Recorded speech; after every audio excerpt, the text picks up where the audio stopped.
अस्सलाम वालेकुम। कैसे हैं आप सब? उम्मीद है सब खैरियत से होंगे।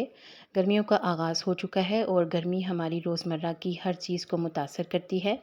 अगर हम आटे को गूँध कर फ्रिज में ना रखें तो ये बाहर रखने की वजह से खट्टा हो जाता है या फिर ख़राब हो जाता है। गूँधे हुए आटे को फ्रिज से बाहर रखें तो ये खट्टा होकर ख़राब हो जाता है। इसे या तो ख़वातीन ज़ाया कर देती हैं या फिर इनको मुख्तलिफ़ टोटकों से कारआमद बना लेती हैं, मगर इन सब में ज़हमत बहुत होती है। इसके लिए मैं आपके साथ एक टोटका शेयर कर रही हूँ, जिससे ना तो आटा ख़राब होगा ना ही खट्टा होगा। आलू को अच्छी तरह धोकर उबाल लें और जिस पानी में आलू को उबालें, इससे आटा गूँदें। आटा ना तो ख़राब होगा और ना ही खट्टा होगा। दूध को ख़राब होने से बचाने के लिए गर्मियों में दूध थोड़ी देर भी अगर फ्रिज से बाहर रहे तो ख़राब हो जाता है। अगर दूध को फ्रिज में रखना भूल जाएं तो इसके लिए परेशान होने की ज़रूरत नहीं, दूध ख़राब नहीं होगा। आप इसको उबालने से पहले इसमें एक चुटकी मीठा सोडा या बेकिंग सोडा डाल दें और फिर दूध को उबालें। उबालकर अच्छी तरह से ठंडा करने के बाद इसको फ्रिज में रखें तो दूध ख़राब नहीं होगा। फलों का बादशाह आम जो हर किसी को पसंद होता है, इसे खाने से कोई इनकार नहीं करता। आम की तासीर गर्म होती है, ज़्यादा आम खाने से जिल्द पर दाने, कील और छाइयाँ वगैरह बन जाती हैं। इसके अलावा कुछ लोगों को रैशेज़ की भी शिकायत होती है। हमेशा आम को खाने से कुछ घंटे पहले पानी में भिगोकर रखना चाहिए। आम को पानी में भिगोकर रखने के बहुत से फ़ायदे हैं। भिगोने से इसकी तासीर में वो गर्मी नहीं रहती और दूसरे ये कि आम को महफूज करने के लिए जो इस पर कीड़े मार अद्वियात का स्प्रे किया जाता है, उनका भी असर ख़त्म हो जाता है।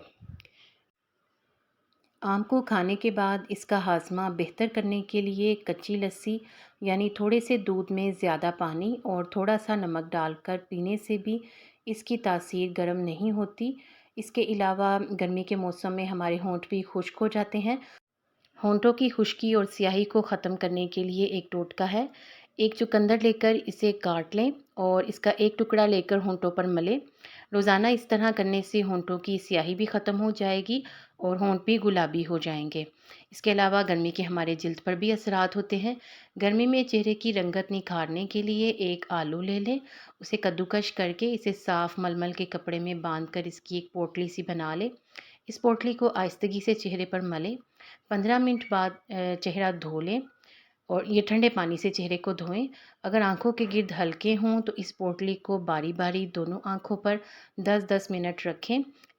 बाद में आंखों को साफ़ पानी से धो लें। इस तरह करने से आंखों के गिर्द हल्के भी ख़त्म हो जाएंगे और गर्मी का हमारे बालों पर भी असर होता है। इसके लिए बालों को रेशम जैसा चमकदार और मुलायम बनाने के लिए एक टोटका है। नारियल का तेल लेंगे आधा कप, सरसों का तेल 1 खाने का चम्मच और सफ़ेद सिरका लेंगे 3 खाने के चम्मच। अब इसका तरीका इस्तेमाल क्या है, एक बर्तन में नारियल का तेल और सरसों का तेल डाल लें। अब इसमें सफ़ेद सिरका शामिल करेंगे, लेकिन उसको हल्का सा पहले गर्म कर लेंगे। माइक्रोवेव में कर लें या फिर डबल बॉयलर पे कर लें। अब इनको अच्छी तरह से मिक्स करके बालों पर लगाएंगे। रात भर इसको लगा रहने दें और सुबह बाल किसी अच्छे शैम्पू से धो लें, या अगर रात भर नहीं लगा सकते तो फिर आप इसको 2 घंटे लाजमी लगाएं। नारियल और सरसों के तेल के फ़वाइद क्या हैं? इनमें फ़ैटी एसिड मौजूद होता है, जो बालों को गिरने से रोकता है और इन्हें मजबूत भी बनाता है। बालों की सफ़ेदी को स्याही में बदलता है और इस तेल के इस्तेमाल से बालों में चमक भी आती है।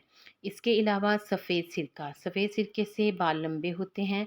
अगर आपके बाल गिर रहे हों या फिर सफ़ेद हो रहे हों तो इसके लिए आप ये टोटका ज़रूर आजमाएं। इससे आपके बालों की सफ़ेदी स्याही में आहिस्ता आहिस्ता तब्दील हो जाएगी। चैनल को सब्सक्राइब कर दीजिए। शुक्रिया।